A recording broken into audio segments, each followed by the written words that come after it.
Bonjour à tous et bienvenue sur Audiophile détendu. Bonjour Tony. Bonjour. Enfin plutôt Sabine, pour ceux qui connaissaient pas Sorcier, je vous présente Sabine. C'est pas du tout répété donc c'est parfait, je ne sais pas quoi dire. Nous sommes aujourd'hui aux portes ouvertes des artisans du son à Mulhouse et on va faire aujourd'hui un petit tour des stands présents ici qui sont répartis sur 4 étages plus un sous-sol je crois. Deux sous-sols avec plein de marques super cool. On va avoir du De Vialet, on va avoir du Triangle, on va avoir du Marantz et du coup on va faire un petit tour tous ensemble. Allez c'est parti.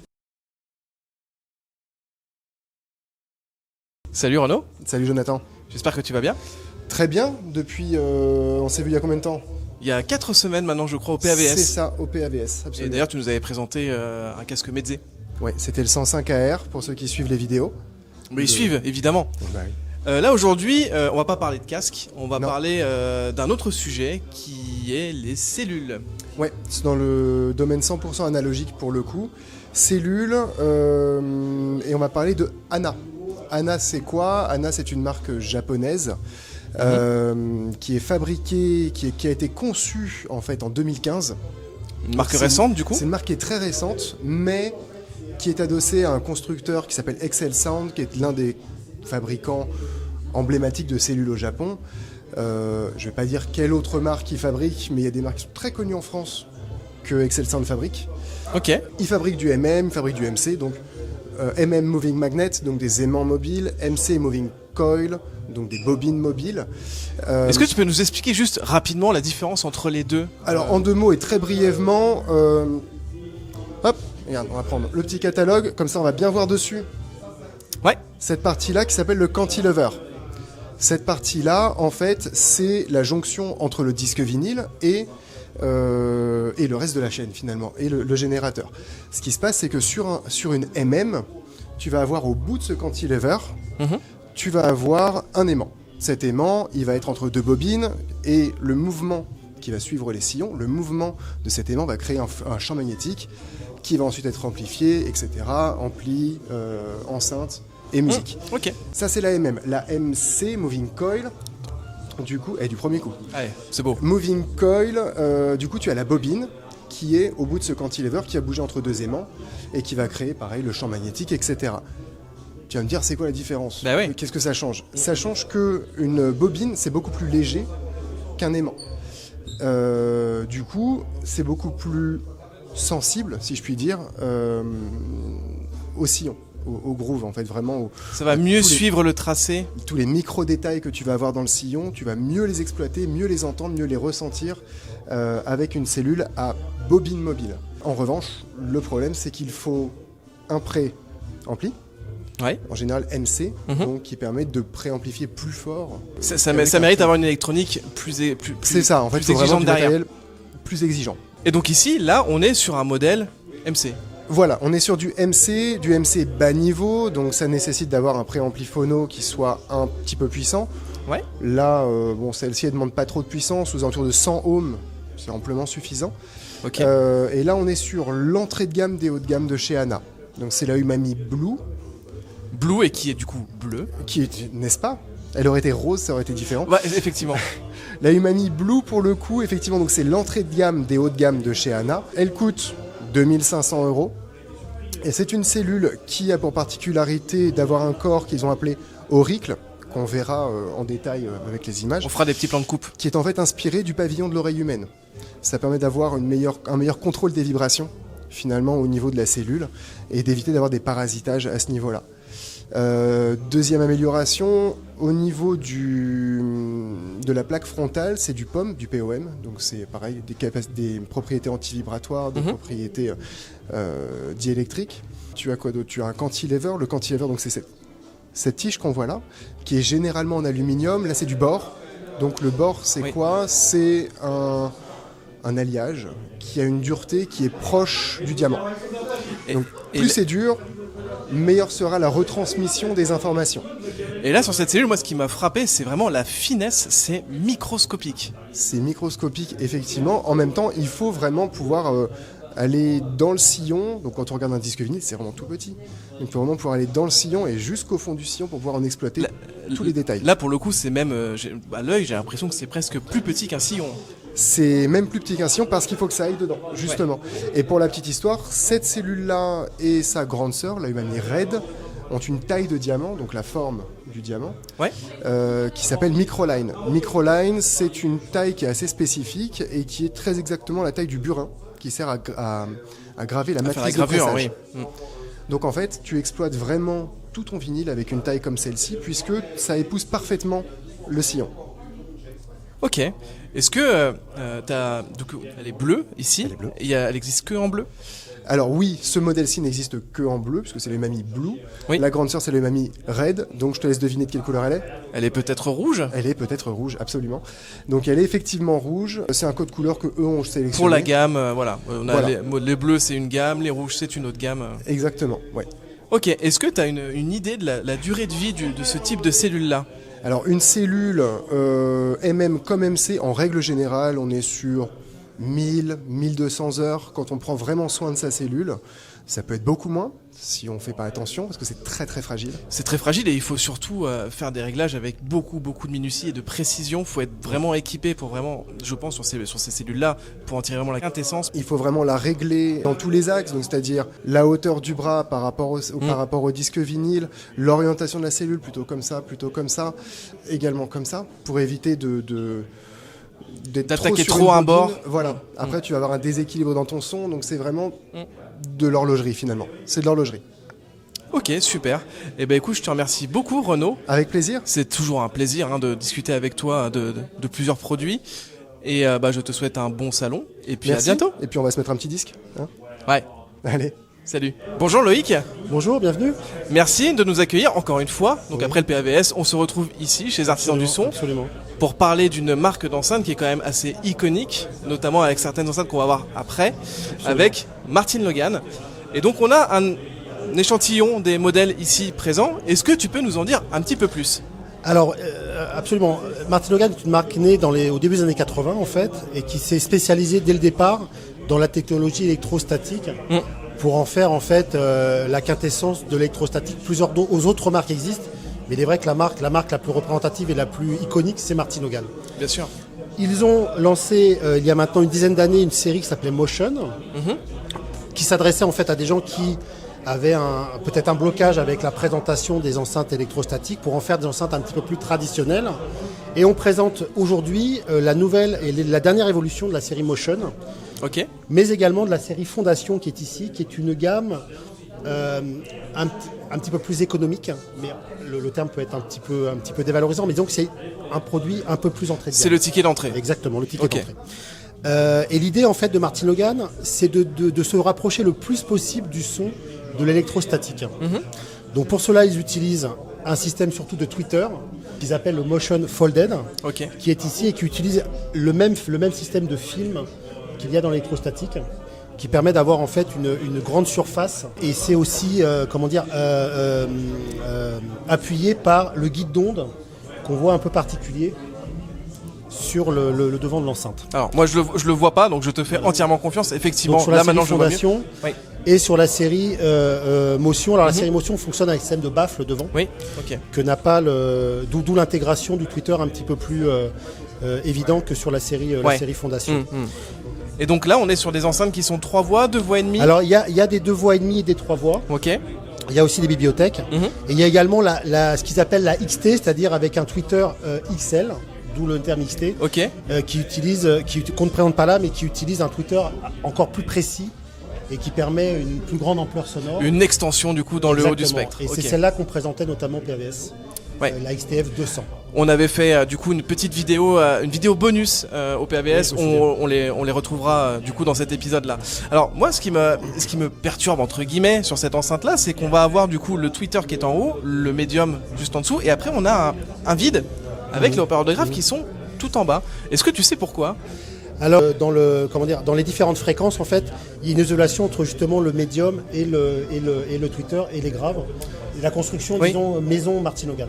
Ok, effectivement. Donc on peut dire que là on a une sorte d'enceinte bibliothèque sur la partie haute. Exactement. Et le reste de la caisse c'est uniquement dédié au grave. Exactement. Et là en fait c'est aussi une signature de la part de Martin Logan par rapport à l'électrostatique où ils ont le caisson actif dédié. Oui. Donc il y a un petit peu, on est un peu dans le même esprit, je dirais. Ok, d'accord.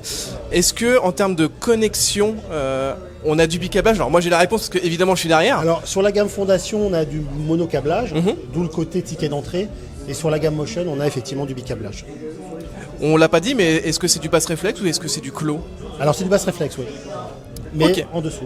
D'accord. Est-ce que tu peux nous donner les tarifs et les finitions, s'il y a plusieurs finitions Alors les disponibles? finitions sont noir mat, blanc mat et walnut pour la Fondation. Là c'est un petit peu satiné hein, d'ailleurs. Oui, c'est, oui, satiné, mat, oui, mais mat et satin. Effectivement, on peut utiliser les deux termes. Et pour la série Motion, on a du noir laqué, du blanc satin et cette finition qui est magnifique, walnut et noir. Oui, tout à fait. Ouais. Et on va, en termes de tarifs, entre 800 € et 2700 € pour la plus grosse Fondation. Ok. Et pour la série Motion, on commence les bibliothèques aux alentours de 1800 € et on va jusqu'à 8000 € pour la très grosse colonne qu'on présentait au salon PAVS. Ok, d'accord, super. Je te remercie beaucoup pour ces enceintes-là Je t'en prie. et on va parler du coup de pièces un petit peu plus exclusives qui sont juste derrière. Absolument. Donc on fait un petit plan de coupe et on se retrouve là-bas. Alors là, Loïc, on est en face de, j'ai envie de dire, de la gamme traditionnelle de chez Martin Logan. Exactement, on est vraiment dans la signature et vraiment dans Le dans savoir-faire. l'ADN de Martin Logan, qui est l'électrostatique. Alors, avant toute chose, est-ce que tu peux nous expliquer un petit peu le principe de Alors, l'électrostatique? le principe d'électrostatique, c'est qu'en fait, on a un film de millard au milieu, en fait, de deux grilles qui envoient un signal positif et négatif. Donc d'où le fait d'alimenter l'enceinte pour que le millard puisse se tendre en fait. Donc tu as une alimentation électrique par enceinte. Exactement, par enceinte. Et ensuite, ces ondes les signaux négatifs et positifs font vibrer ce millard en fait. Et c'est ça qui reproduit le son. Mais là, on s'attaque plutôt au médium aigu. Oui. C'est pour cela qu'on doit s'appuyer sur un caisson de grave qui est placé au pied. Donc là, en bas, on a des caissons de grave qui sont du coup totalement indépendants du reste. Alors justement, et Martin Logan a beaucoup travaillé dans les années 80 sur le fameux point de crossover, le fameux point de croisement entre le médium et le grave, qui n'a pas toujours été évident à trouver. C'est pour ça qu'au départ, les premiers modèles, les CLS, étaient des panneaux uniquement électrostatiques et il fallait alimenter avec un caisson de grave à part. Indépendant. Et du coup, les recherches, le travail, les tests ont fait que maintenant, c'est totalement maîtrisé. Et d'ailleurs, c'est une très bonne question. Le crossover se fait à peu près jusqu'à combien ça descend un panneau comme ça? À peu près. Alors là, j'aurais pas la réponse. C'est mon collègue Karim qui connaît ce genre de choses. Ok, bah on mettra en bas, on va sûrement trouver sur le site. Une chose qui a été améliorée aussi depuis le développement des enceintes, ce sont l'arrondi en fait du panneau qui permet une meilleure diffusion. Puisque l'idée de ces enceintes, c'est d'éviter l'effet de ce qu'on peut appeler négativement l'effet de boîte, qui a un son totalement naturel où qu'on soit dans la pièce, qui n'est pas de directivité en fait. Même si on peut jouer sur la directivité avec les pieds, en l'orientant, si on veut vraiment avoir un spot précis. Mais l'idée, c'est vraiment que la musique s'exprime de façon la plus naturelle possible. Exactement. Ok, d'accord. Les caissons de grave, c'est un haut-parleur simple dans chaque... Alors tout dépend. Le premier modèle, le SL, il y a un haut-parleur devant. Le SLX, qui est un modèle à cause du XL, il y a un haut-parleur devant et derrière. Ok. Le SL9, c'est le même principe avec vraiment un caisson important et gros comme celui-là. Là, c'est très profond, hein, effectivement. Alors voilà, mais là, parce que là, on est sur un caisson actif. Ok, donc là, c'est un vrai subwoofer. C'est un vrai subwoofer. Il y a un système de calibration en option qui est possible pour calibrer et essayer de gommer les potentiels problèmes qu'on peut avoir dans une pièce. Ça corrige uniquement la partie grave, ça ne joue pas sur le panneau. C'est uniquement sur la partie grave, effectivement.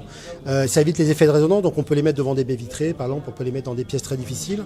Cette calibration permet de pouvoir corriger, de pouvoir obtenir la quintessence sonore de son enceinte.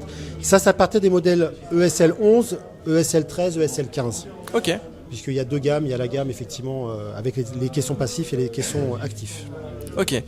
Est-ce que tu peux donner les finitions, les tarifs? À partir de combien faut mettre pour s'offrir l'entrée de gamme? L'entrée de gamme, le SL démarre à peu près 3600 €, un peu moins de 3600 €. Ensuite, le SLX est à 6 000 €, pardon. Le SL9 à 10 000 € et le SL11 16 000 € la paire.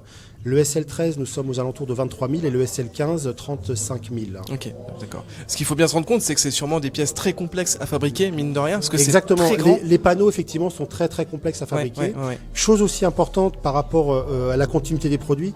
Aujourd'hui, on peut quasiment racheter tous les stators. Alors ça s'appelle un stator en anglais. Ok. On peut racheter quasiment tous les stators, même on a des clients qui ont acheté des CLS en 1982-83. Oui. Ils peuvent les rénover et racheter des Stator.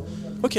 Et donc c'est pour ça que Ça se répare comme un haut-parleur, on va dire, traditionnel. absolument. Alors en fait là on change le panneau Oui, parce oui, oui. que Parce qu'en fait, il n'y a qu'une seule membrane. il n'y a Enfin, qu'une seule membrane et très souvent l'ennemi c'était la nicotine. Alors c'est plus vraiment l'époque, mais à l'époque où la nicotine oui, et oui. le tabac étaient présents, ça abîmait les Stator. Ouais, parce que c'est très très très fin. Exactement. Donc, Et en termes de finition, pour répondre à ta présente question, c'est noir mat ou noir laqué pour le SL et le SLX. Ok. Et par rapport à l'ESL9, on peut avoir du noir laqué, du blanc laqué, du bois.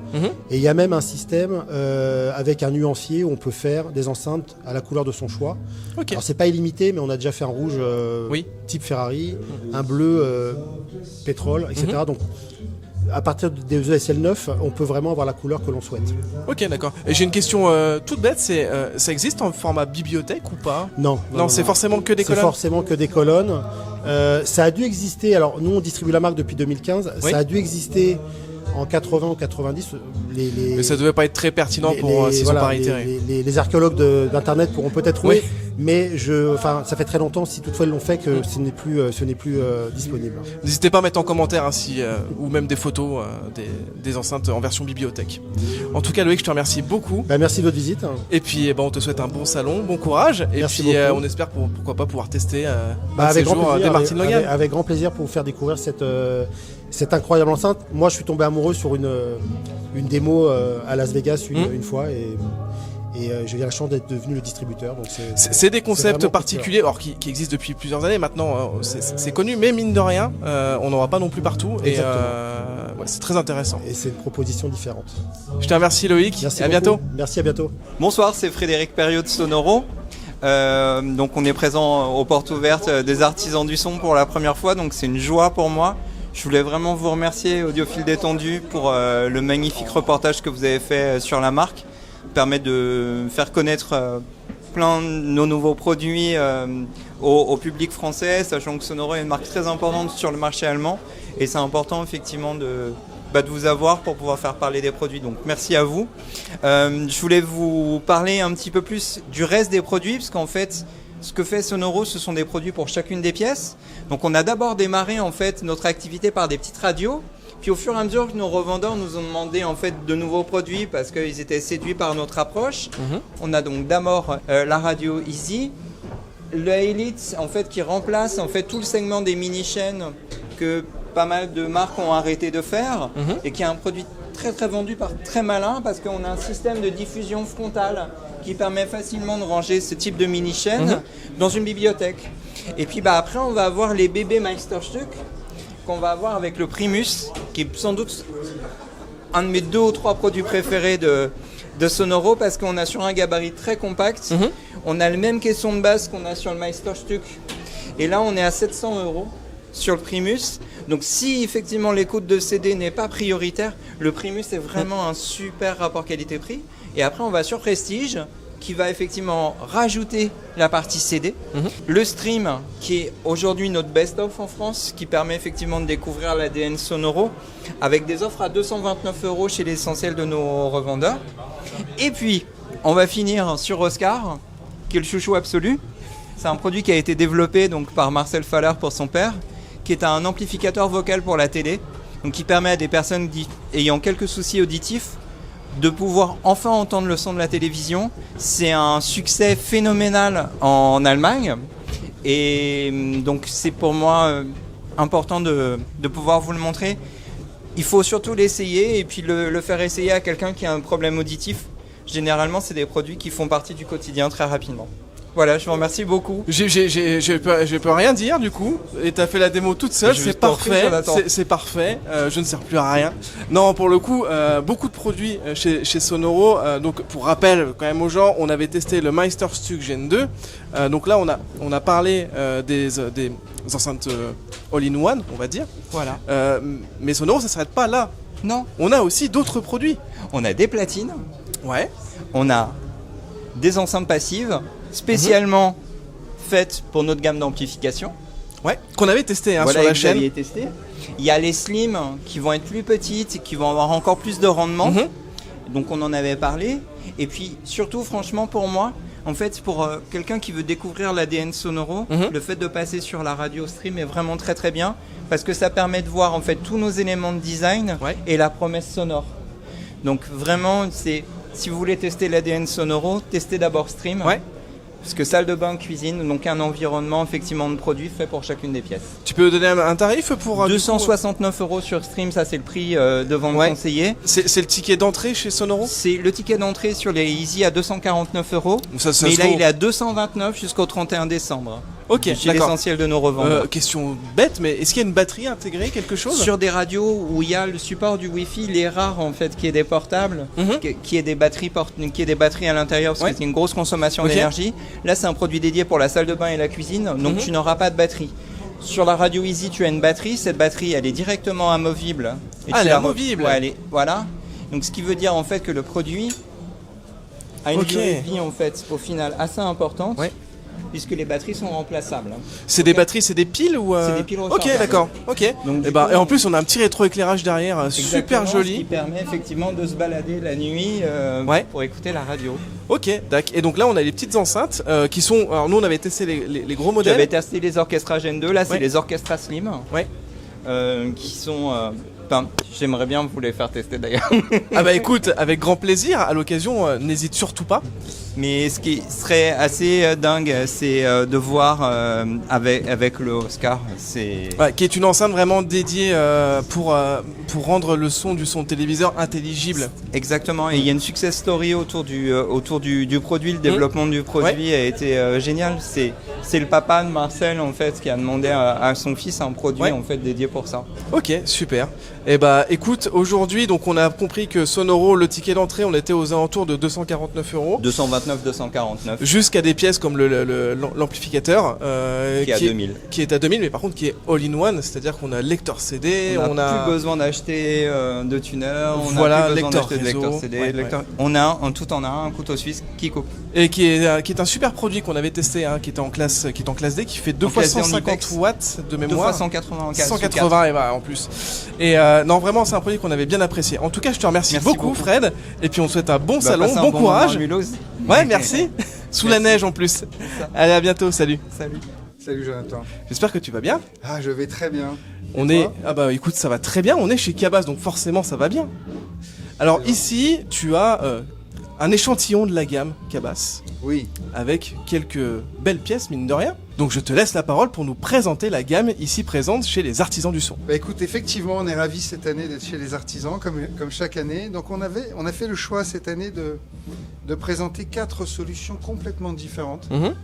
Puisque nous avons d'abord les Rialto, qui sont une paire d'enceintes bibliothèque. Le micro un petit peu plus haut. Compact. Oui, ok. Bibliothèque compacte. Ok. Ensuite, nous présentons les Pearl en blanche sur leurs pieds.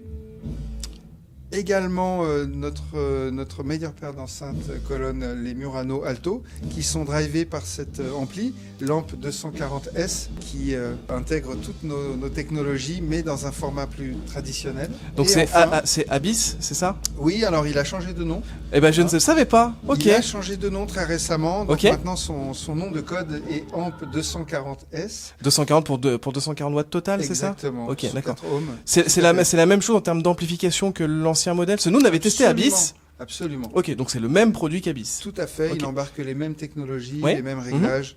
La même optimisation du traitement du signal pour chacune de nos enceintes. Du coup, ça présage peut-être un modèle qui pourrait arriver éventuellement. Eh bien, écoute, tu me pousses à révéler des choses que je ne suis pas en mesure de révéler, mais c'est une des raisons qui nous a poussé à changer son nom. Parce qu'on peut pas avoir deux Abyss dans la même gamme, donc du coup, il faut les différencier. Exactement. D'accord. Et puis enfin, on présente donc notre flagship Pellegrina qui intègre notre système, qui intègre tout notre savoir-faire Cabas en termes d'électronique, bien sûr, mais aussi de haut-parleurs. Donc là, sur Pellegrina, on est sur un système qui est actif.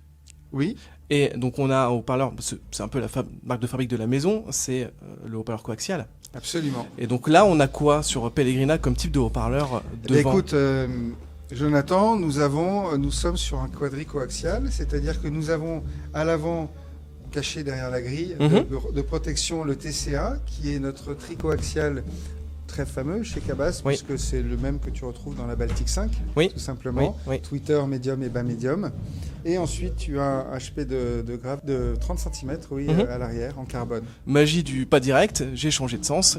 Pour qu'on parle un petit peu plus de Pellegrina qui est ici, parce que bon, c'est une enceinte qui est active, tu m'arrêtes si je dis des bêtises, et sa particularité, et c'est une marque de fabrique de la maison Cabas, c'est de faire des haut-parleurs coaxiaux. Qu'est-ce qu'on a ici dans ce modèle-là, Pellegrina, qui est le gros modèle des enceintes connectées chez Cabas? Absolument, c'est notre flagship. Et bien écoute, c'est très simple, nous avons 4 haut-parleurs dans cette enceinte. Il y a le tricoaxial bien connu qui équipe la Baltique et qui équipait la Sphère à l'époque, même si les haut-parleurs ont un petit peu changé. Donc tweeter, médium et bas médium. Et à l'arrière, nous avons un 30 cm en carbone de grave. Donc l'architecture est très simple, si l'on peut dire. C'est que chaque haut-parleur est drivé par son propre ampli. Donc il y a un ampli pour chaque haut-parleur.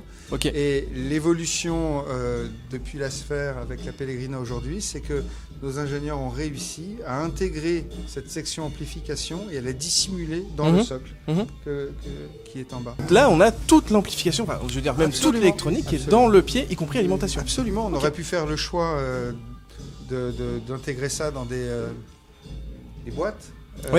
Et différents amplis, mais on a décidé pour une question de design et de facilité d'intégration dans les intérieurs de dissimuler ça dans le socle. Ok, d'accord. Alors après on a donc Murano Alto qu'on adorerait tester chez Audiophile Étendu, qui est pour moi une enceinte vraiment très réussie, donc qui est une enceinte pour le coup passive. Absolument. Mais qui reprend quand même des technologies maison, avec notamment la partie grave, qui est une particularité, qui est aussi la marque de fabrique de Cabas, qui est le nid d'abeille, si je dis pas de bêtises. Tout à fait. Il y a 2 membranes en nid d'abeille qui équipent la Murano, et également pour la partie médium tweeter, une technologie chère à Cabas depuis les origines, c'est le coaxial. Qui est là du coup en 2 voies. Absolument. Ok, et c'est une enceinte Cabas réflexe?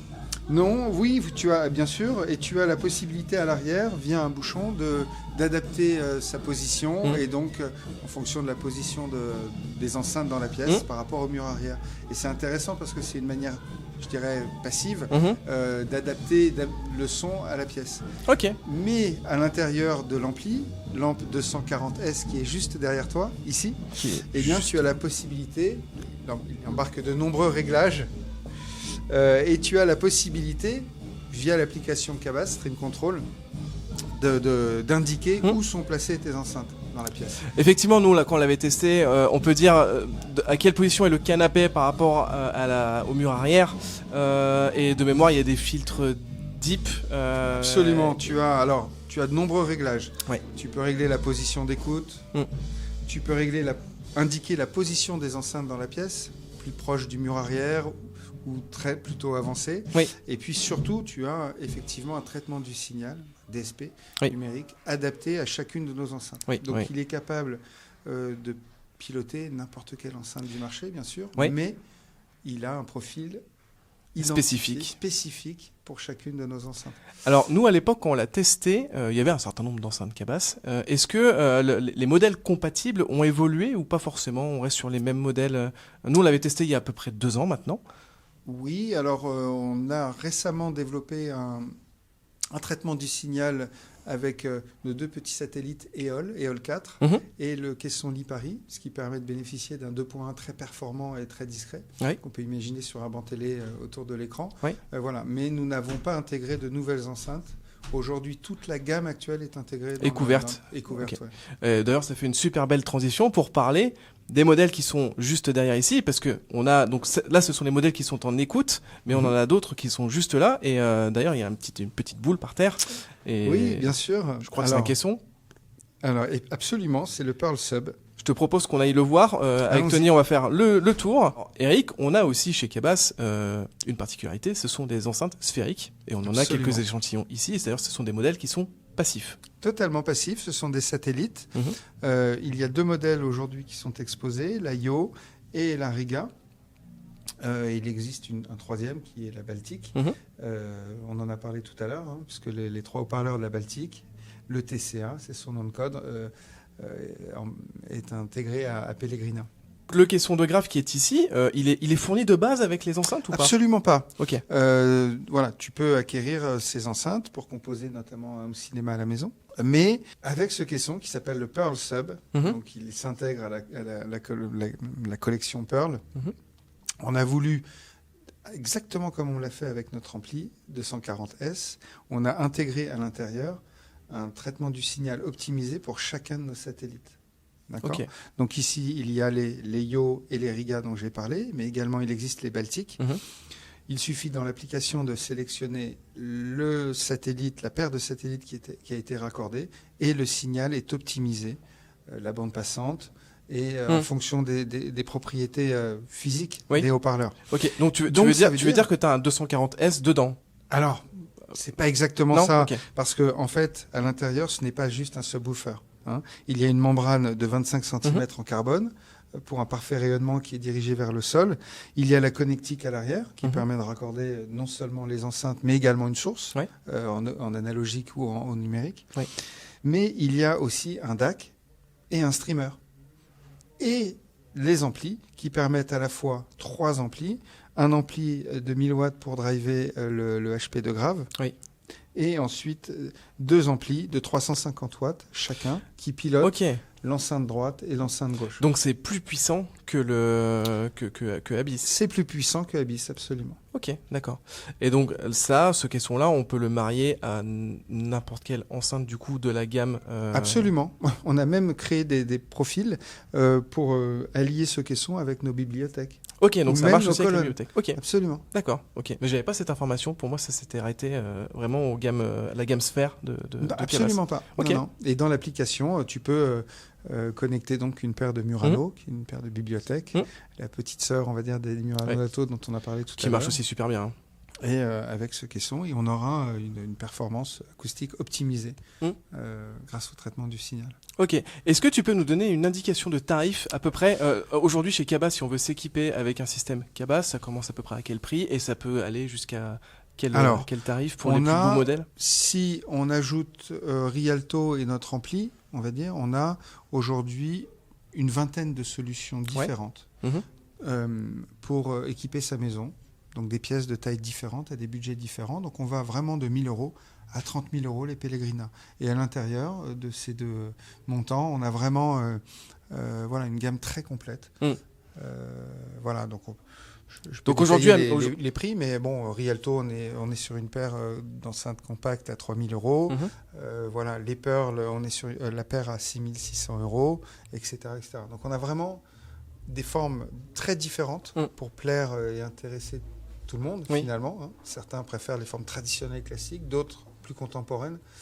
C'est un peu comme le mobilier à la maison. Bien sûr, parce qu'on choisit de décorer son intérieur, donc c'est vraiment l'approche. Mais chacun de ces systèmes intègre nos technologies de traitement du signal, nos technologies maison, de pilotage via notre application. Voilà. La volonté de Cabas, si j'ai bien compris, c'est de vouloir vraiment permettre aux gens de s'équiper avec des solutions qui sont clés en main, avec Abyss ou 240S pour son nouveau nom, avec n'importe quelle enceinte bibliothèque. Oui, sans aucun doute, certains de nos clients vont acheter une paire de Murano et vont avoir envie de les brancher à leur ampli qu'ils ont déjà à la maison. Bien sûr. Ou inversement, certains vont avoir envie d'acheter lampe 240S et de connecter une paire d'enceintes d'une autre marque. Ok. Maintenant, d'un point de vue acoustique et en termes de cohérence, on a envie d'aller le plus loin possible et d'intégrer notre savoir-faire dans tous nos systèmes et toutes nos compositions. Super. Est-ce qu'il y a des produits tu connais la question. Est-ce qu'il y a des nouveaux produits qui vont parce que le PAVS est passé, mais il y a Munich qui arrive aussi bientôt, et puis il y a le PAVS 2025 du coup aussi. Alors on est en train de travailler sur 2 solutions complètement différentes l'une de l'autre. Ce sont des projets qu'on a lancés il y a plus d'1 an, 1 an et demi maintenant. Ok. Et je suis absolument pas autorisé à en parler. On préfère mais il y a des choses l'avant-première. Oui. Et la découverte de ces produits le moment venu, peut-être au high-end, on verra, ou peut-être l'année prochaine au PAVS, ou peut-être plus tôt, si on est capable de les sortir plus tôt. Donc ce sont vraiment 2 solutions totalement différentes, mais les 2 vont s'intégrer à notre écosystème, si j'ose dire. Mhm. Donc, ce seront des solutions qui seront pilotables via notre application, évidemment. D'accord. Voilà. Donc il faut qu'on fasse une petite chrono de calendrier pour Munich et le PAVS potentiellement. Écoute, avec grand plaisir, Jonathan. Ok, super. Et je te remercie beaucoup pour le temps que tu nous as accordé. Et puis on te C'était un souhaite plaisir. une bonne fin de salon. Parce que, Merci. du coup, ça Et se vous termine aussi. demain. Vous aussi. Et puis à bientôt. À bientôt. Salut. Salut. Bonjour Jérôme. Bonjour Jonathan. Merci de nous accueillir sur le stand Focal avec des très très belles pièces qui sont ici et notamment cette enceinte. Alors moi quand je suis rentré dans la salle, j'ai flashé dessus. Est-ce que tu peux nous en dire un petit peu plus sur cette enceinte qui est juste ici? Alors là, on est sur une Sopra 3. Ouais, ok. Donc on est à la porte d'entrée de la gamme Utopia avec un Twitter Beryllium et membrane W. Ouais, ok. Donc on est sur une finition, comme on peut voir, elle est juste exceptionnelle. Alors ouais, moi j'ai flashé tout de suite dessus sur la finition en bois comme ça, c'est vraiment très très beau. Et donc c'est une enceinte qui est 3 voies. Exactement. Donc là ici on a un Twitter Beryllium, ici derrière cette grille, qui est une pièce, on va dire, c'est un peu la marque de fabrique de Focal. Exactement. Donc sur le Twitter Beryllium, l'avantage du Twitter Beryllium, c'est que c'est un matériau qui est très très léger, Oui. rigide et qui permet d'avoir une réponse en fréquence exceptionnelle. Oui, ok, d'accord. Et donc ça c'est un mot, donc tu nous as dit c'est le ticket d'entrée du coup de Voilà, va dire de- on du haut de accède, gamme. c'est juste l'avant-grande, enfin la gamme Utopia. Ouais. Donc vraiment on est sur quelque chose de très d'exceptionnel. Alors après le Twitter, on a aussi le Medium qui a une particularité, tu nous as dit tout à l'heure. Tout à fait, c'est que déjà on est sur une membrane W Mhm. qu'on retrouve dans la gamme Utopia et une suspension TMD qui permet d'ajouter de la rigidité au niveau du débattement. Donc ce qui évite toute distorsion.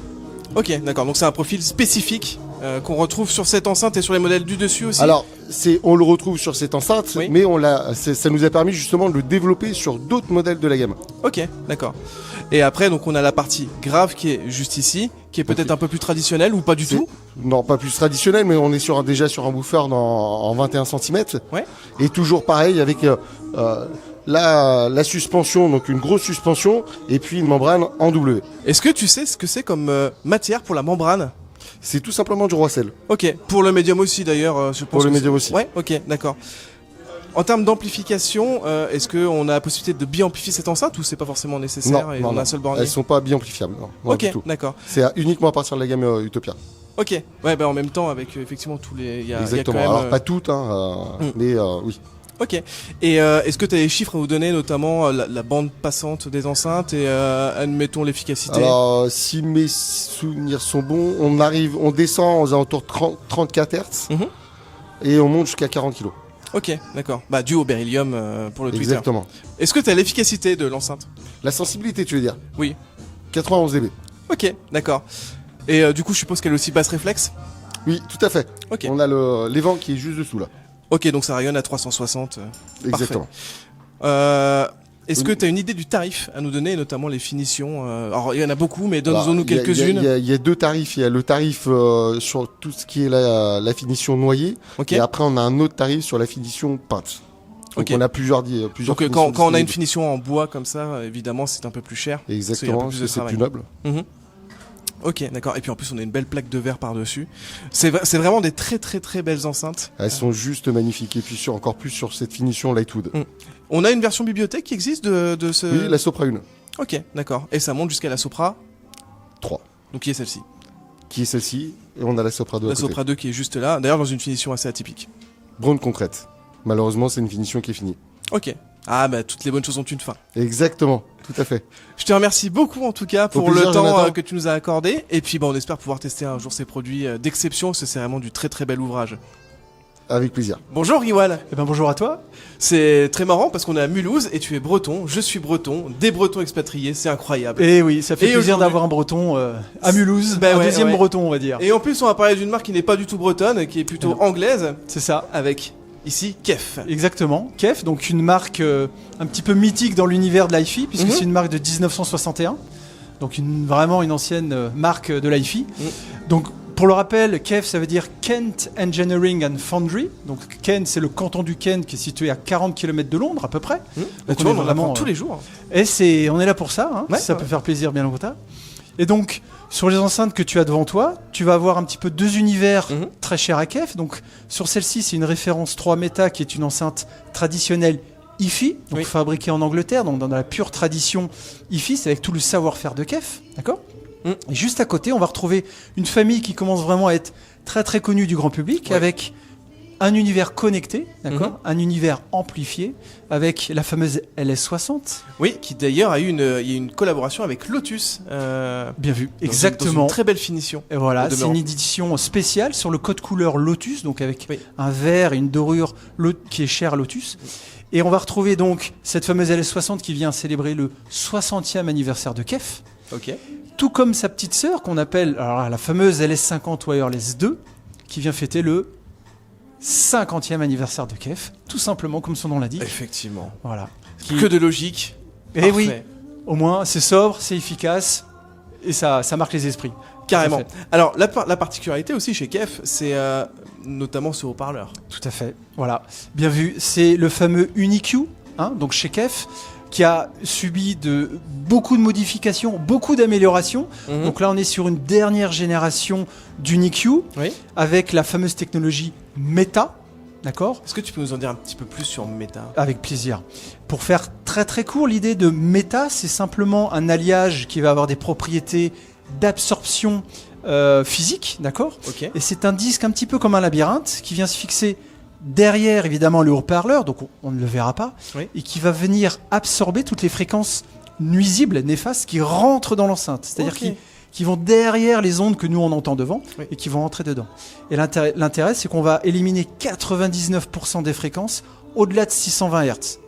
Donc Ok. c'est très technique, Oui, mais oui. évidemment ce qu'on va gagner, c'est beaucoup de douceur, de richesse, et on va ne plus avoir ce côté, j'aime pas dire ça, mais un petit peu dur qu'on pourrait reprocher à certaines Kef.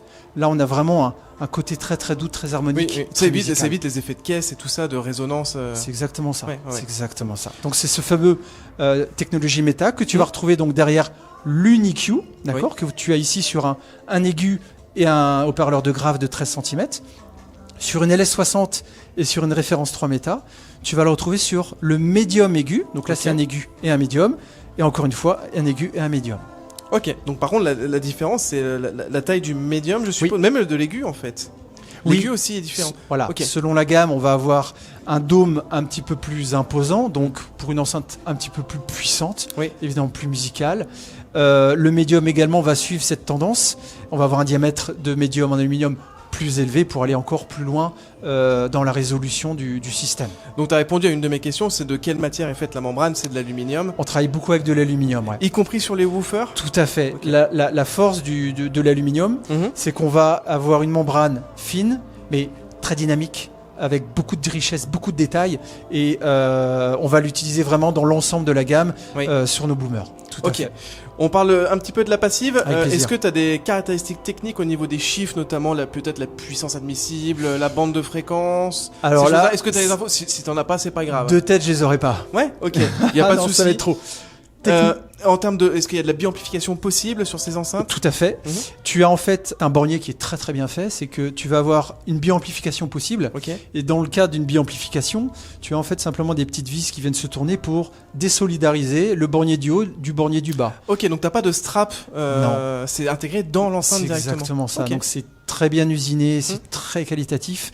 Et donc voilà, on va simplement dévisser la petite bague pour biamplifier ou à l'inverse, revisser pour faire la liaison et donc garder une liaison simple Ok. au niveau du raccordement. C'est original parce que d'habitude on a des straps classiques C'est exactement externes. Ok, d'accord. Et Exactement. donc sur ces deux enceintes ici, on est sur de l'amplification connectée du coup, Complètement. avec, je pense, des amplificateurs en classe D. Alors, on peut Ah. aller dans le détail. On va aller dans le détail. On va aller du dans coup. la subtilité, parce que je vois que tu veux me Je titiller sur la t'écoute. classe, et tu as bien raison. On va prendre la LS50, en fait, Ouais. on va reprendre cette UniQ, où on va retrouver un aigu et un haut-parleur de grave de 13 cm. Mhm. Chaque voix, donc c'est une 2 voix, chaque haut-parleur va avoir son propre ampli.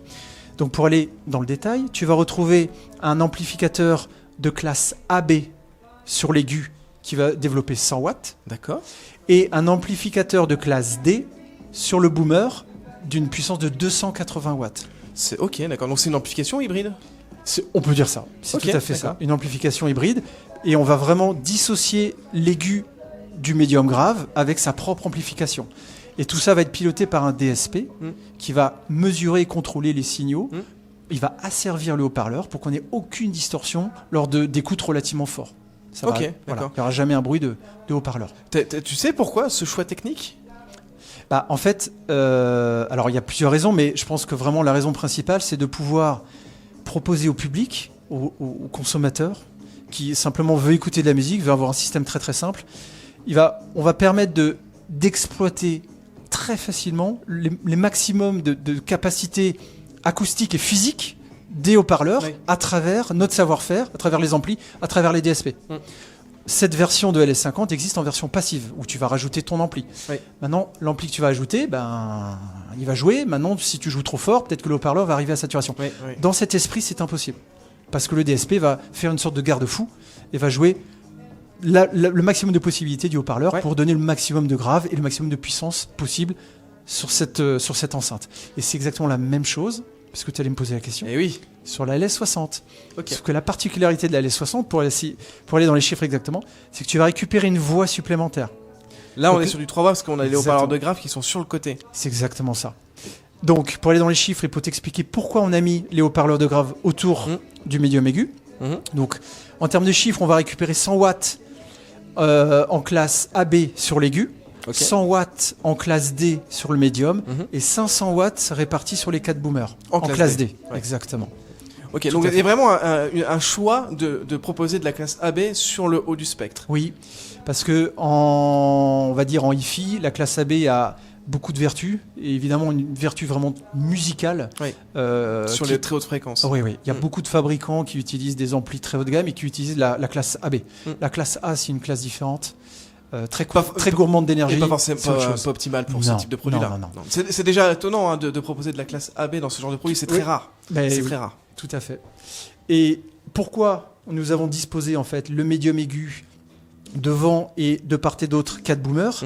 En fait, la technologie, la recherche et développement était fait à la base pour la Blade. Alors, je ne sais pas si la Blade te parle. Si. Voilà, c'est une belle forme avec qui a été designé par Ike Chan. Et qui reprend à peu près le même design avec des haut-parleurs de grave qui sont sur les côtés. C'est exactement ça. L'idée, pour schématiser au plus simple, c'est de reproduire une source ponctuelle apparente. Et sur un spectre très réduit, on va reproduire l'ensemble du spectre. Plutôt que d'avoir sur un baffle plein de haut-parleurs et beaucoup de voix, on va retrouver sur une distance relativement réduite l'ensemble du spectre, aigu, médium, grave. C'est un peu le Graal en hi-fi, c'est-à-dire d'avoir vraiment une source ponctuelle. Ok. Tout simplement. Super. On va conclure avec les finitions. Alors, est-ce qu'il y a plusieurs finitions disponibles sur ces différents produits? Tout à fait. On va peut-être pas toutes les faire si jamais il y en a beaucoup, mais... Non. Alors, je vais te dire, il y en a pas beaucoup, mais il y en a suffisamment pour tout le monde. Sur la LS50, tu vas la voir en blanche, comme présenté ici. Tu vas la voir en noir. Tu vas la voir en titanium, donc c'est une couleur grise. Et tu vas la voir en rouge. Rouge laqué. Sur la LS60, tu vas la voir donc évidemment en blanche, en noir, en titanium, et la version Lotus que tu as citée, qui est une version un petit peu à part. Et une série spécifique vraiment... je dirais pas limitée, mais pas loin. Alors c'est limité, ce n'est pas numéroté, mais c'est limité. Et c'est une série qu'on peut voir dans quelques points de vente en France, notamment sur Grenoble. Je pense que tu connais un petit peu la région, sur Grenoble, sur Clermont-Ferrand. Et c'est également une enceinte que tu vas découvrir dans le point de vente parisien de Lotus. Dans le showroom Lotus, tu vas avoir des LS60 version évidemment Lotus Edition. Et il manque une finition qui est évidemment la finition bleue. Un petit peu plus foncé que ton t-shirt, bleu. Puisque Kef, l'emblème de Kef, Ahmed Stone, au-dessus de l'usine, le logo Kef est bleu. D'ailleurs la Blade est aussi bleue, elle existe aussi en bleu, très connue en bleu. C'est très cher à la marque Kef. Et pour le 60e anniversaire, nous avons également fait une finition bleue. Tout simplement. Et puis on passe à la dernière. Voilà, où on va être plutôt dans des finitions, alors pas forcément des finitions, mais des couleurs plus classiques. On va travailler évidemment le blanc, mais sur une vraie laque piano. Donc là, on s'en rend pas compte, mais c'est un vrai miroir. Avec parce que là, ici, elles sont mates, celles-ci. Elles sont mates. Dans une finition même un peu satinée. Et là, celles-ci sont vraiment glossy. Voilà, c'est mat avec ici une partie de baffle aluminium d'1 centimètre. Et là, tu vas avoir donc un coffret très rigide, très dense, très lourd, avec une finition ici blanche laquée et ou noir laqué, où vraiment c'est un miroir. C'est-à-dire que tu te mets devant, la finition est extraordinaire. Donc là, c'est vraiment fabriqué en Angleterre. Là, en blanche, elles sont vraiment très très belles, Très, très belles. et intemporelles. Très très belle. Pas de finition de bois sur ces modèles-là? Si, tu as également une finition, ce qu'on appelle walnut, finition bois. Donc là, j'ai pas vraiment d'équivalent, mais très très sobre. Bon, les gens iront voir Très directement moderne. sur le site de Kef, Ouais, bien sûr. s'ils sont intéressés. Bien sûr. Je te remercie énormément. On Je termine t'en prie. peut-être avec les tarifs? Oui, bien sûr. C'est vrai qu'on parle de produits, mais pas forcément de prix. Mais alors, commençons pour la référence 3 méta. Donc, je vais toujours parler à la paire. Donc, on est à 13 500 € la paire. Ok, Peu importe la finition, le prix reste le même. d'accord. Sur la LS60, toutes les versions sont à 4 999 €, Ok. sauf la version Lotus Edition, qui elle sera à 5 999 €. Oui. D'accord. Qui est un Donc il y petit a peu 1000 plus € cher. d'écart. Ouais. Voilà, c'est vraiment une finition spéciale. On achète aussi la collaboration avec Lotus. c'est Complètement. ouais. Ah oui. D'ailleurs, je crois qu'il y a marqué Lotus dessus. Oui, sur la partie basse, tu as le logo Lotus Ouais. en lettres dorées, en Ouais, fait. c'est ça. C'est vraiment le code couleur Lotus Ouais. sur cahier des charges Lotus. C'est leur version de la LS60 sur Ouais. le code couleur. Ouais, ouais. Pour aller Et- avec votre Lotus, si vous avez la Lotus dans le garage. Voilà, il y a les nous enceintes avons qui- l'enceinte. Il y a l'enceinte qui vont avec. Nous avons l'enceinte. Et la LS50, donc proposée à 2299 €, donc Mhm. sans le pied, puisque c'est un pied optionnel qui est proposé à 450 € la Ouais. paire. Voilà, et jusqu'au 6 janvier, où il y a une offre donc promotionnelle qui propose donc le système Ouais. à 1999 €. Eh ben écoute, super, on a fait le tour. Voilà. Je te remercie beaucoup et on Je a t'en hâte prie. de pouvoir tester ces produits. D'ailleurs, ça Avec va commencer plaisir. très rapidement parce que normalement en décembre, Tout à fait. on va tester des nouveaux produits. Oui, tout à fait. Je te remercie beaucoup. Je t'en en tout prie. cas, et puis Merci je te à souhaite toi. un bon salon, bon courage et à bientôt. Merci également. Salut. À très bientôt. Salut les gars. Bonjour. Je suis super content de vous voir aujourd'hui avec De Vialet qui est derrière nous, avec une partie de la gamme De Vialet. Et surtout, alors on va refaire un petit retour en arrière sur la marque, le passé de la marque, parce que mine de rien, De Vialet à la base, c'est une marque d'amplificateur. Exactement, notre cœur de métier, c'est l'amplification. Donc on débute avec ce cœur de métier, mais qui reste celui à aujourd'hui, puisqu'on a eu la chance de sortir un produit qui est du nom de De Vialet Astra, donc qui est Oui. vraiment un retour aux sources. Mais notre cœur de métier a toujours été celui-ci. Donc non, c'est... Moi, je me rappelle quand j'étais plus jeune, vraiment les amplis De Vialet, c'était quelque chose de... Déjà, c'était français, c'était plutôt rare à l'époque, et puis très novateur, parce qu'il y a beaucoup de technologie dans les produits De Vialet. Alors, c'est vrai que le grand public, on va dire, est plus axé vers les enceintes De Vialet, mais c'est aussi des amplis qui sont très haut de gamme, de par la technicité. La technicité, le design, la prise de parole qui a, je pense, créé un peu un électrochoc dans les années 2000, parce que De Vialet a été créé en 2007. On a lancé le premier amplificateur du nom de Des Premiers, avec effectivement un look, une approche qui était effectivement pas du tout conventionnelle. Donc pour le coup, oui, c'est l'association des deux qui nous permet effectivement aujourd'hui, avec diverses technologies, comme avec De Vialet Astra, auquel on a encore une fois de plus repoussé nos limites, pouvoir prétendre à vraiment quelque chose de très audiophile, qualitatif, Oui. dans tous les plans, design, mais aussi sur la finalité de la technologie de ce produit dans sa globalité. Tout à fait. Et alors, moi j'ai une question. Moi, quand j'ai vu la sortie d'Astra annoncée, je me suis dit, tiens, pourquoi De Vialet sort un nouvel amplificateur? Parce que les amplis, vous avez la gamme d'amplis qui existe depuis, qui était arrêtée, il y avait plusieurs modèles. Pourquoi sortir un nouveau modèle? On ne l'a jamais vraiment arrêté. On a fait des choix et des arbitrages qui nous ont permis en fait d'évangéliser un petit peu le nom Ouais. de Vialet à un plus grand nombre. C'est sûr que de vendre uniquement un amplificateur, c'est pas forcément simple de pouvoir faire découvrir une marque comme la nôtre, surtout pour une marque française dans un marché très mature. Donc on a fait des arbitrages, des choix avec des sorties produits. On a été assez novateur, puisqu'on a su en quelques années, si on prend Gemini, Adion et ensuite Mania, on a su accélérer pour ouvrir et étendre effectivement les éventualités et d'offrir la possibilité de s'acquérir un De Vialet plus simplement qu'avec un amplificateur. Mais on n'a jamais arrêté de commercialiser notre cœur de métier, ce produit-ci. Le choix, pour répondre à ta question initiale, de revenir un peu aux sources, si je puis dire, c'est qu'il était important pour nous de pouvoir effectivement conserver notre position sur ce secteur-là du trad. Oui. Et pour le coup, c'est la deuxième présentation de Vialet Astra en France d'un point de vue grand public, Oui. Pour le coup, parce qu'on s'était Croisé au PAVS. qui était quelques jours après l'annonce du produit. Bien sûr, ouais. Et on voit que c'est un succès vraiment à tout bout de champ sur ce nouveau produit, cette prise de parole novatrice. Parce qu'en plus là, arrête-moi si je dis des bêtises, pardon. Là, en plus, il y a une version Opéra de Paris qu'il n'y avait pas forcément sur les anciens.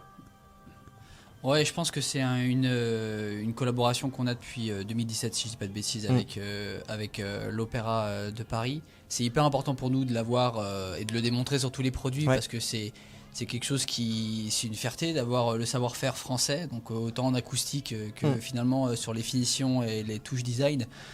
Donc on a voulu aussi également le sortir sur l'amplificateur. Ça ramène une touche un peu différente. C'est quelque chose qui est pour le coup très peu fait bien sur sûr. un ampli. Oui. Est-ce que tu peux nous dire en quoi consiste du coup on va dire la finition Opéra de Paris par rapport à la version classique? En fait, sur l'amplificateur Astra, c'est des feuilles d'or 23 carats qui sont posées par l'atelier Goard, donc qui également applique les feuilles d'or sur le toit de l'Opéra Garnier à Paris. Et donc De Vialet envoie ces amplificateurs là? Absolument. Et en fait, ça envoie dans les ateliers Goard et ils appliquent la feuille. Alors ça prend quelques jours pour un amplificateur parce qu'avec la taille finalement c'est fait main. Exactement, c'est fait à la main par des professionnels qui font que ça toute la journée. C'est poser de la feuille d'or et puis évidemment sur un nombre d'amplis qui peut être important avec une surface à couvrir d'or importante.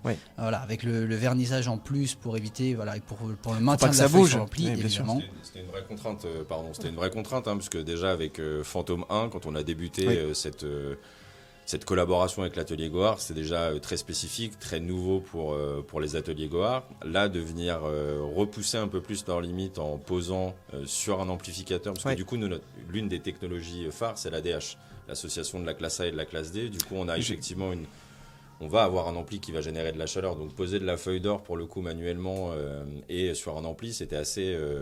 c'est un challenge. Avant-gardiste et très challengeant. Et donc, on a un travail qui est, si ma mémoire est bonne, de plus de 56 heures par l'atelier Goard pour faire un de Vialet Astra dans la finalité du covering. Et on a du coup dû mettre en place un vernis très spécifique pour avoir un maintien de cette feuille d'or, comme disait Tom, de 23 carats sur une utilisation quotidienne. Donc, c'est vraiment un très gros challenge. Conserver la collaboration et le lien du partenariat avec l'atelier Goard, l'Opéra de Paris était très important sur un produit comme celui-ci. On l'avait déjà fait et pour le coup, De Vialet Dione était un bon premier exemple. Tout le monde pensait que c'était très osé de mettre sur un produit d'1,20 m de large de la feuille d'or. Et en fait, on a su effectivement apporter une solution, une approche esthétique dans la recherche de nos clients et de nos prospects, très qualitative et ça, c'est un succès. Et pour le coup... De Vialet Astra a été présenté à Oxford, à Varsovie pour différents salons là, qui se sont succédés. Et l'Opéra de Paris, pour le coup, la version Opéra de Paris, que ça soit effectivement avec De Vialet Astra que vous avez ici aujourd'hui ou en dual mono, est un succès qui, pour le coup, plaît. Donc non, c'est plutôt une belle réussite, un beau pari. Oui. Alors, du coup, ça fait une transition avec la partie plutôt technique de l'amplificateur, notamment. Est-ce qu'on peut avoir des informations sur la puissance délivrée? Tu as parlé tout à l'heure de la classe d'amplification intégrée. Et surtout, quelles sont on va dire les innovations dedans? Notamment, moi, il y avait quelque chose à l'époque sur les anciens amplificateurs qui m'avait impressionné, c'est que toutes les sorties sont assignables dans n'importe quelle configuration. Est-ce que c'est aussi le cas sur un modèle comme Astra? Tu veux répondre, Tom? Non. On avait déjà un produit Expert Pro, enfin des premiers puis Expert Pro, on avait déjà vraiment atteint d'un point de vue technologique une approche totalement novatrice. On n'a pas révolutionné pour être très honnête. C'était déjà bien parce que voilà, on avait déjà un produit qui était très qualitatif. Pour répondre de manière assez synthétique et le plus clair possible, ce qu'on a fait, la grosse évolution de Vialet Astra, c'est son amélioration sur la technologie ADH. On va apporter beaucoup plus de rondeur, de clarté en fait dans cette approche et dans le traitement. En fait, on va être beaucoup plus rapide dans le traitement.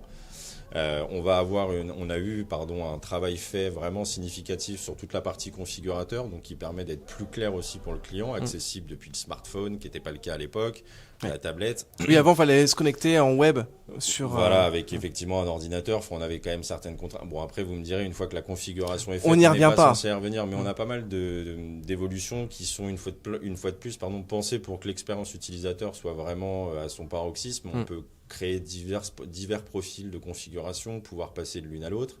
On a toujours la technologie SAM qui est toujours présente sur Deviala Astra et qui était très importante pour nous, je pense très appréciée pour nos clients déjà détenteurs. Qui permet d'adapter, on va dire, une grande majorité d'enceintes. Tout à fait, on a un travail qui est fait par plusieurs personnes de chez nous pour justement aller SAMer, ça porte ce nom-là en interne, c'est-à-dire d'aller faire effectivement des recherches, des mesures sur un grand nombre. Enceintes, Exactement, et donc ça nous permet effectivement de s'associer et de pouvoir répondre de manière un peu plus poussée dans ce qu'on peut aller rechercher avec la paire d'enceintes, sécuriser le haut-parleur, aller chercher des performances un peu plus supérieures, si je puis dire. Ouais, et ce qui est marrant, je me permets, c'est qu'on a aussi des enceintes qui sont très anciennes.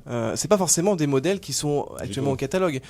J'ai vu des enceintes qui avaient des fois 30 ou 40 ans et qui étaient SAMées. Exactement. Bon, après, c'est ça qui est assez enrichissant, c'est qu'on a des clients qui nous contactent parce qu'ils sont détenteurs d'un amplificateur des premiers experts pro et j'espère demain Deviala Astra qui ont une paire d'enceintes vraiment particulière auquel il y a vraiment une relation très forte, et l'intérêt de la sollicitation de nos clients, c'est qu'on puisse être à l'écoute, se rendre disponible, pouvoir potentiellement venir SAMer ou faire venir effectivement le client arrêt au mur, parce que ça fait partie de la magie et j'allais dire un peu du service gant blanc qui est très important pour nous. Donc la technologie SAM, on a toujours un DAC qui était déjà extrêmement performant, qui est toujours celui-ci sur Deviala Astra. On a une grosse apport sur la partie dématérialisée, puisque c'est vraiment un des éléments importants, puisque du coup on intègre tous les protocoles de streaming depuis Deviala Astra. Donc ça c'est un gros point fort. Une fois de plus, typiquement lors des portes ouvertes pendant 3 jours, on est sur du dématérialisé. Les gens sont assez étonnés de cette approche-là, avec des plateformes comme Cobuzz ou autres auxquelles on va sublimer. Donc il y a cette approche-là, nouveau configurateur. Je tiens à apporter une attention particulière sur le travail fait, une fois de plus, sur le design, parce qu'on a vraiment une pièce qui est travaillée vraiment dans la masse, usinée dans la masse, avec un travail de guillochage qui permet vraiment de sublimer l'appareil. Un travail fait sur la télécommande, auquel, une fois de plus, on a pensé à nos clients, c'est-à-dire qu'on voit l'indicateur digital depuis la télécommande, donc on n'a plus besoin de se lever. Donc tout a vraiment été repensé pour le coup, pour être encore plus performant et d'apporter effectivement, de garder l'ADN de Deviala, donc l'ADH, le SAM, RAM, notre DAC pour le coup, avec effectivement toute cette partie configurateur qui vient effectivement sublimer tout ça dans l'expérience client. Je suppose qu'on a aussi toute la connectivité type connexion DLNA, AirPlay, ces choses-là sont intégrées directement aussi à Astra. Tout à fait. Tout à fait, vous avez la possibilité de changer, donc ouvrir, fermer des sources, l'AirPlay est fonctionnel, vous avez le Chromecast pour les utilisateurs effectivement Android. Donc oui, je pense qu'on répond plus précisément à divers cas d'usage tout en sublimant bien entendu la finalité. Et une question que j'ai, c'est en termes de puissance, est-ce qu'on a des chiffres communiqués par Deviala ? On est à 2 fois 300 watts sous 4 ohms. Pour la puissance du stéréo, et on a évidemment la possibilité d'ajouter un deuxième Astra et du coup les bridger évidemment, et en dual, et de doubler la puissance, donc 2 fois 600 watts sous 4. Ça commence à être sympa. Ça commence à être cool. Et en plus, du coup, donc ça se fait à travers l'interface, du coup, qui est sur Android iOS ou via le web aussi. Absolument. Tout est ultra facile d'utilisation pour le coup. C'est la volonté, c'est de simplifier aussi l'accessibilité à l'IC. Le configurateur est ultra complet, donc on peut le faire sur son compte deviala.com. Et tout est directement via l'application disponible sur l'amplificateur in fine. Impeccable. C'est un produit qui a été annoncé maintenant il y a à peu près 4 semaines. Est-ce qu'il est aujourd'hui disponible ? Et est-ce qu'on a une idée du tarif pour les deux versions ? Parce qu'il y a deux versions, la version on va dire classique plus Opéra de Paris. Ouais, il y a la version de Deviala Astra Light Bronze qui est le premier amplificateur du coup en termes de tarification. On est à 16 000 €. Il est disponible à l'achat. Ils sont tous globalement disponibles à l'achat et de toute façon ils vont continuer à être approvisionnés en stock, etc. Donc il n'y a absolument aucun souci là-dessus. On a une deuxième tarification donc sur le dual du Light Bronze où on double forcément. Donc on est à 32. Et la version Opéra de Paris est disponible à partir de 20 000 €. De la même sorte et de la même façon, on vient doubler le tarif lorsqu'on a un dual Opéra de Paris. Ok, super. Merci beaucoup les garçons. Et puis moi j'ai quelque chose à vous demander. Le support de Astra, il est magnifique. Et je pense que beaucoup de personnes aimeraient l'avoir dans son salon. Ça, c'est la petite dédicace à la team produit et merchandising du coup. Franchement, ils sont très forts parce que c'est un produit à part entière en fait. Ouais, complètement. Et non, ça met vraiment bien en valeur le produit. Et puis d'ailleurs, je pense que c'est comme les autres modèles de la gamme, on peut le fixer aussi au mur. Alors, il est peut pas fixer, contrairement à Expert, on peut pas le fixer au Ah mur. ok, d'accord, mais je pensais qu'on pouvait le fixer au Il y a eu mur. une volonté de mettre en avant le produit, de le sublimer par ce plateau, en tout cas en boutique, pour Oui. l'instant. Pour l'instant. À voir à l'avenir. Avec une version Opéra de Paris. Avec, il y a un plateau version Opéra de Paris. Oui, justement, il y a un plateau version Opéra de Paris avec justement l'aspect gris qu'on a ici, qui est rouge, le même rouge qu'on peut avoir sur les sièges à l'Opéra, et qui vient justement mettre encore plus en avant la couleur et les feuilles d'or que l'on a sur la version Opéra de Paris. Donc on a fait la demande, puisque du coup le plateau a été designé et pensé par Emmanuel Lardin, qui est vraiment à la quintessence de l'exécution du design sur De Viale Astra, donc tout est lié. Donc, par rapport effectivement, et on s'en est reparlé très brièvement juste avant l'interview, c'est vrai que le plateau a fait effectivement un succès au Paris Audio Video Show, mais aussi pour le coup à Varsovie. Donc on a passé le clin d'œil à Emmanuel Lardin en lui disant ce serait peut-être bien que ton plateau puisse rentrer dans une proposition complète pour nos clients. On y réfléchit. Puis c'est super bien. En plus, on sait où mettre la télécommande, du coup, juste à côté. Exactement, c'est parce parfait. que voilà, tout est pensé. C'est pour ça que sans la télécommande, il peut paraître un peu large, mais écoute, Mais tout est pensé. Et voilà, on est jamais à l'abri de belles choses chez De Vialet, donc pourquoi pas ce plateau commercialisé prochainement. L'avenir nous le dira. Super, merci beaucoup les gars, parce qu'il Merci. est tard, vous avez une dure journée, donc c'est pas facile de faire les interviews en fin de journée. C'est un plaisir, Plaisir partagé. et puis on espère pouvoir tester peut-être un jour ce modèle Astra, qui a l'air vachement prometteur. Et puis félicitations. Merci beaucoup. À bientôt. À bientôt. Bonjour François. Salut Jonathan, Enfin, bienvenue. plutôt bonsoir, parce qu'il est 20h. Ouais, ça y est, on y arrive, c'est la fin de journée. Bon, Alors pour la petite anecdote, on devait faire l'interview en début d'après-midi, et malheureusement ça n'a pas pu se on faire. était un peu tous débordés, donc Et c'est pas grave. puis, victime de votre succès, parce oui. que, mine de rien, l'install qu'on a aujourd'hui ici, elle est quand même assez costaud. Oui, écoute, on essaie de jouer comment dire, la suprématie de RHEL, ou tout le moins l'évidence de RHEL, et tout le moins où est-ce qu'on pouvait aller avec un système RHEL, puisqu'on a monté un 6-pack qui est quand même pas si commun en France. Un 6-pack, c'est, comme on l'a à côté de moi, 6 caissons, donc on a 3 ici, 1, 2, 3, et la même chose pour l'enceinte gauche. De l'autre côté. De l'autre côté. L'idée d'un 6-pack, l'idée générale de RHEL, donc RHEL est un fabricant anglais qui fait que du caisson depuis 35 ans, pour resituer un petit peu. Légèrement avec réputé, hein, c'est RHEL. Un tout petit peu réputé. Voilà, RHEL, c'est vraiment le caisson hi-fi par excellence. Ouais. Ils font du home cinéma par défaut, parce que c'est beaucoup plus facile de faire du home cinéma que l'hi-fi. Mais la faut en faire aussi. modulation, il en faut, mais c'est surtout que c'est plus facile, en fait, quand on maîtrise la hi-fi, pour faire du home cinéma. Tout à fait. Donc l'objet du sujet du moment, c'est le fameux 6-pack. On a 3 caissons qui viennent accompagner l'enceinte, enfin le système. On a l'habitude d'essayer de convaincre tout le monde et d'essayer d'accompagner tout le monde sur une logique stéréo, c'est-à-dire de mettre un caisson à gauche et un caisson à droite. Oui. Là, on refait la même chose, mais avec 2 caissons supplémentaires.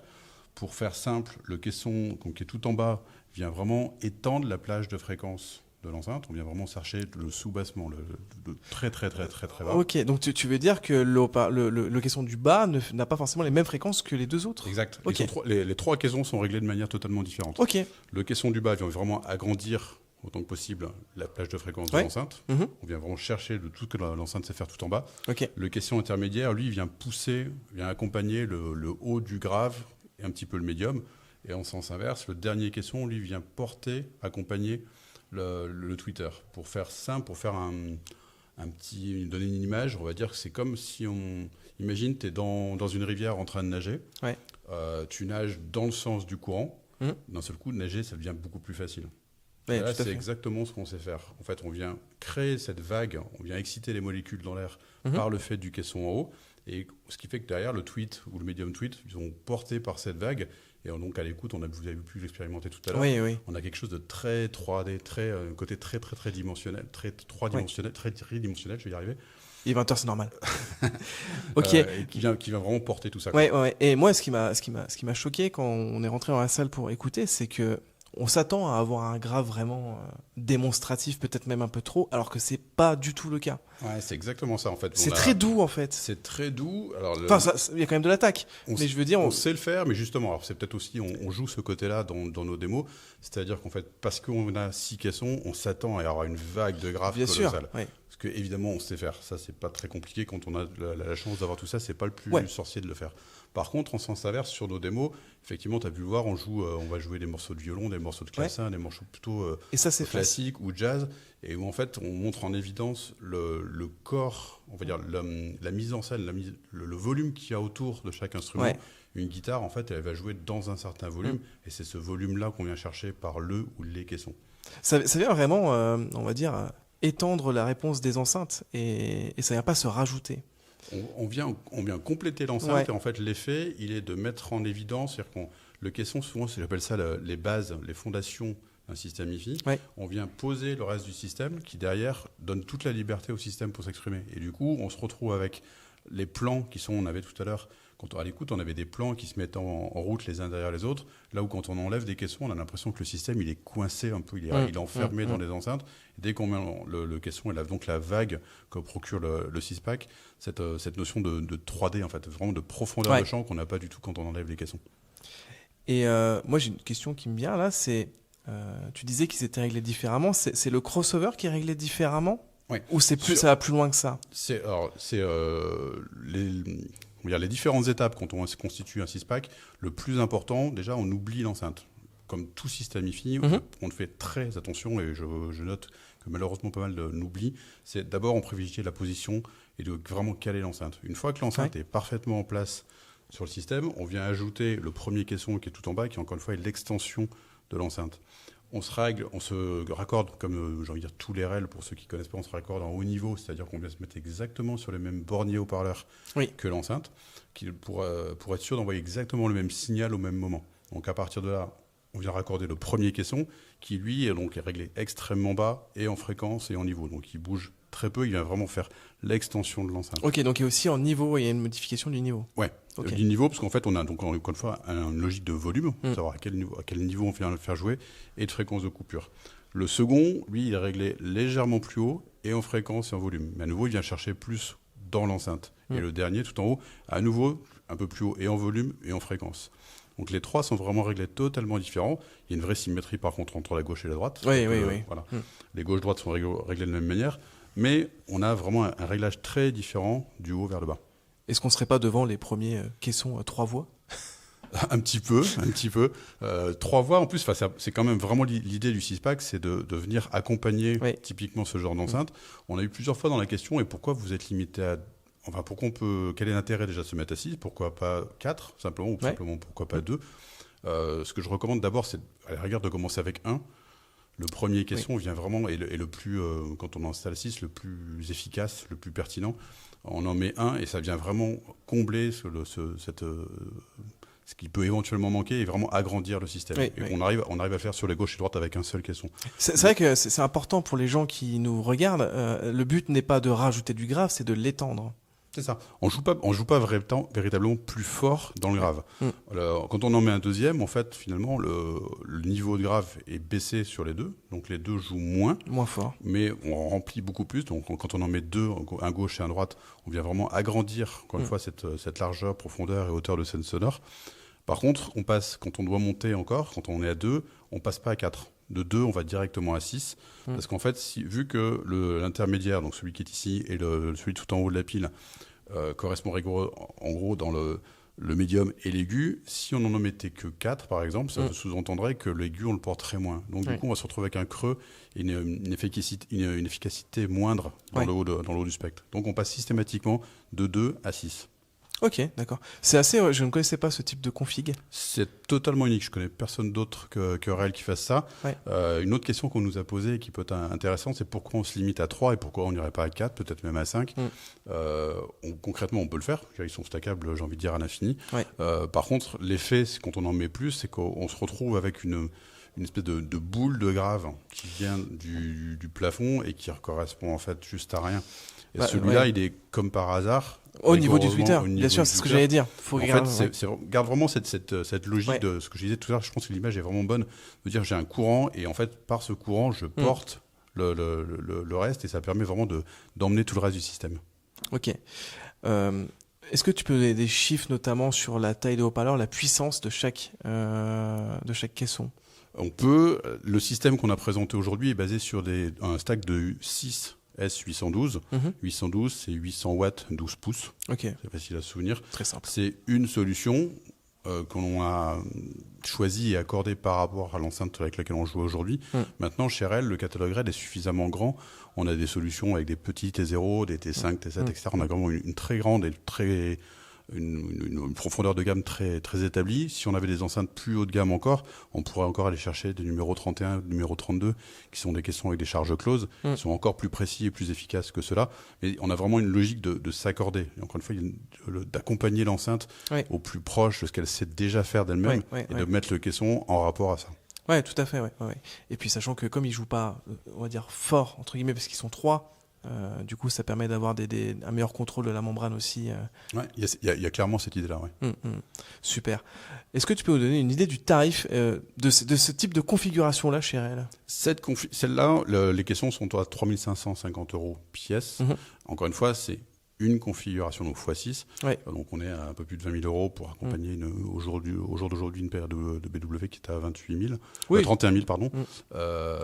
Et avec une électronique aussi qui est... Avec une électronique, aujourd'hui on jouait avec du Marantz, mais encore une fois c'est un exemple de ce que l'on peut faire. Il faut vraiment l'adapter au cas de chacun. Il y a de très jolies enceintes qui sont dans des budgets beaucoup plus raisonnables et on peut commencer avec un caisson, mettre 2 caissons. Je recommande autant que possible de jouer, d'essayer, de garder en tête, de mettre 2 caissons, parce qu'on respecte vraiment la stéréo et on garde vraiment cette profondeur de scène que seuls 2 ça va porter. Donc vaut mieux, souvent, je conseille plutôt 2 plus petits que mettre un plus gros, parce qu'on gagne en efficacité dans cette profondeur-là. Tout à fait. Je te remercie beaucoup, on va pas te retarder plus longtemps. Avec plaisir. C'est déjà super sympa d'avoir fait cette interview. Et puis on te souhaite un bon salon, bon courage et à bientôt. C'est gentil, à Salut. bientôt, merci. Cette vidéo est maintenant terminée. Alors qu'est-ce que tu en as pensé, Tony ? Écoute, c'est des belles découvertes. Ouais. On commence à faire 2-3 salons. Je pense qu'on découvre de belles choses à chaque fois. On re-rencontre plein de gens qu'on commence à bien connaître. On commence à connaître toute la famille de la hi-fi. Voilà, on aura bientôt plus trop de problèmes pour se faire inviter n'importe où. Et c'était vraiment un super moment. D'ailleurs, j'en profite pour remercier chaleureusement donc les artisans du son parce qu'ils ont un superbe magasin, mine de rien, très grand, et il y avait plus de 1000 mètres. Il y avait 1000 mètres carrés. 1000 mètres carrés. Et mine de rien, pour en faire le tour, c'est pas évident. Pas évident d'en faire le tour. En tout cas, on espère que cette vidéo vous aura plu. J'espère que Tony, ça va. T'as pas trop froid. Je vois que tu trembles. Je sens pas mon bras là. Donc profitez-en aussi. C'est la première et dernière fois que vous verrez Tony à l'image. Et on remercie le nouveau cadreur qu'on a trouvé sur le bord de la route en venant. Voilà. Merci nouveau cadreur. Dont on taira le nom. On taira le nom de toute façon. On taira le nom. On taira le nom. Merci à tous. On vous souhaite une belle journée et à bientôt. Salut. Salut.